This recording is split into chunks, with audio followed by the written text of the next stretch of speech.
Behind us there's a 12-ton digger trying to make its way along the Tor Road to reach stranded residents here at the bottom of the hill. Thousands of animals have been lost here in North Antrim over the past few days, with farmers not being able to access their livestock.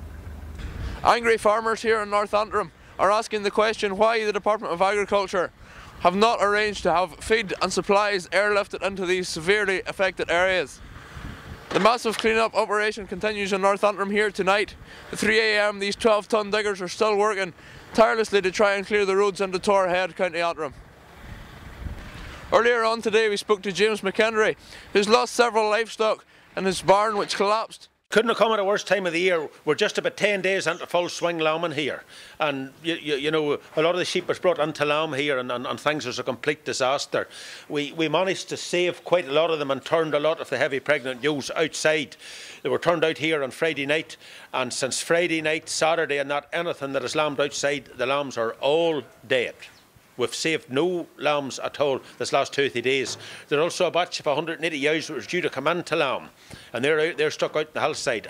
The last time I was with them was Friday morning at around 7:30 AM. My wife Anne, she tends to the shades and the wee pens, or wee individual pens, the wee lambing pens they use with their twins, triplets or whatever, etc. She was only into the dwelling house, which you can see is only about 20 metres from here. She was only in about 3 minutes when we heard the crash. She was tenting triplets right up at the very back of that shed there. I do think that the end has come, and you know, when you see this, and I suppose we're lumbered with Dard inspections and whatnot else. I phoned the Dard helpline this morning only to be told they only work from Monday to Friday 9 to 5. You can see where the fodder stocks is running out. The hay and the straw was very hard to get. I'm sure you can see the remains of the hay up and at the back. That's probably all destroyed.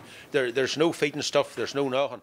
What Moyle District Council and the MLAs at the Assembly need to do is recognise how isolated the Glens as an area is, and we need to put in place emergency plans for events such as this, flooding, heavy snowfall and other incidents, because whenever an incident like this happens, heavy snowfall, the people in the Glens really are totally cut off from the rest of the north, and whatever we can do to help ourselves really at the moment we're doing. There are local farmers and contractors out doing their best to try and clear the roads, but they're faced with drifts of up to 7 and 8 feet. Road service are working as hard as they can as well around the clock to get the roads back into action, but at this stage they're fighting a losing battle, because as quick as they clear snow from the roads you get another snowfall and it's all filled up again. This road could have been opened today, as could many others. I've 30 families up here, all struggling.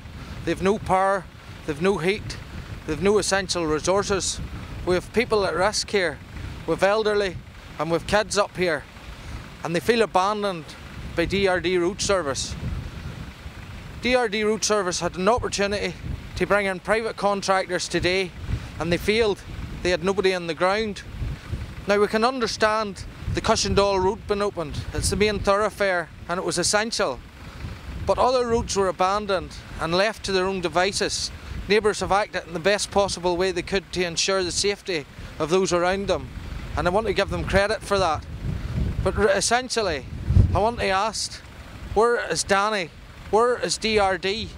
And where is the machinery that was promised? It's not here.